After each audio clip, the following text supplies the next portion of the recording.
मुनासिब उम्र में शादी कराइए। मेयारात ऐसे शादियों के बना दिए गए हैं लड़कियों की तरफ से, लड़कों की तरफ से। आपकी दिल्ली, मगरबी यूपी के तो सूरत हाल में देख रहा हूँ, बिरादरी बहुत बड़ा मसला बन गया। हाँ, इतना बड़ा मसला है शादी में बिरादरियां। क्या है आप आदम अलैहिस्सलाम की औलाद नहीं है कि फला बिरादरी से शादी नहीं कर सकते, फला खानदान में शादी नहीं कर सकते, इस सरनेम के हैं तो इसी सरनेम की लड़की चाहिए, इसी सरनेम का लड़का चाहिए। क्यों भाई? आप क्या आदम अलैहिस्सलाम, ये तो जहालत थी जिसको खत्म करने के लिए अल्लाह ताला ने नबी को भेजा था, और हमने इस जहालत को ऐसा लगाया हुआ है कि दीन ज्यादा महबूब हो गई ये जहालत, बिरादरी बात की, जात पात की। क्या है आप भाई? दुनिया में अगर किसी खानदान को फजीलत होती तो अल्लाह के नबी के खानदान कुरैश को फजीलत थी ना।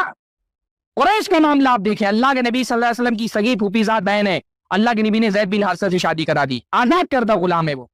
कोई हैसियत नहीं होती जिनकी माशरे में, जिनको जिंदगी भर उनके नाम के आगे टैग लगा होता है कि आजाद करदा गुलाम है, मौला है। कुरैश पूरे अरब का सबसे आला तरीन खानदान, अपनी फूफीजात बहन की शादी करा दी ले जाकर के ज़ैद बिन हारिसा से। अब्दुर्रहमान इब्न औफ कुरैश के आला तरीन लोगों में से हैं, अपनी बहन की शादी बिलाल हबशी से करा दी। बिलाल हबशी के आजाद करदा गुलाम हबशी है, कोई हैसियत नहीं है अरबों में उनकी, लेकिन अल्लाह ताला ने हैसियत तय करने की वो मेयारात खत्म कर दिए थे अरबों के। क्या खानदान है, क्या सरनेम है? हाँ, हैसियत थी तकवा की, हैसियत थी दीनदारी की, हैसियत थी इताअत और इबादत की। कितनी अल्लाह के नबी सल्लल्लाहु अलैहि वसल्लम के पास एक हज्जाम उस जमाने में जो सिंगी लगाते थे, हाँ, बड़ा जो है ना वो बड़ा ही कमतर पेशा माना जाता था सिंगी लगाना। सिंगी लगा करके वो जो हजामत करते थे, खून चूसते थे। तो एक अबू हिंद नाम के एक हज्जाम थे, आजाद करदा गुलाम, उन्होंने अल्लाह के नबी को सिंगी लगाई, हजामत की अल्लाह के नबी की।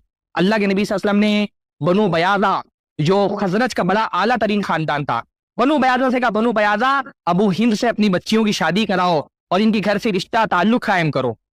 एक हज्जाम है सिंगी लगाने वाला, हाँ, उसको कहा जा रहा है कि इससे शादी कर लो। बनु खजरज बड़े आला तरीन लोग हैं अंसार के, उनसे कहा जा रहा है कि इस बंदे से अपनी बच्चियों की शादी कराओ, इससे रिश्ता इज़्दिवाज कायम करो, इनके यहाँ ताल्लुकात रखो। हमारे यहाँ सूरत हाल ये बन गई है, फला सैयद है तो अंसारी से नहीं करेंगे, अंसारी है तो शाह से नहीं करेंगे। इतने खानदान बिरादरियां, इसको तो खत्म करने के लिए अल्लाह के नबी सल्लल्लाहु अलैहि वसल्लम आए। हाँ, जहेज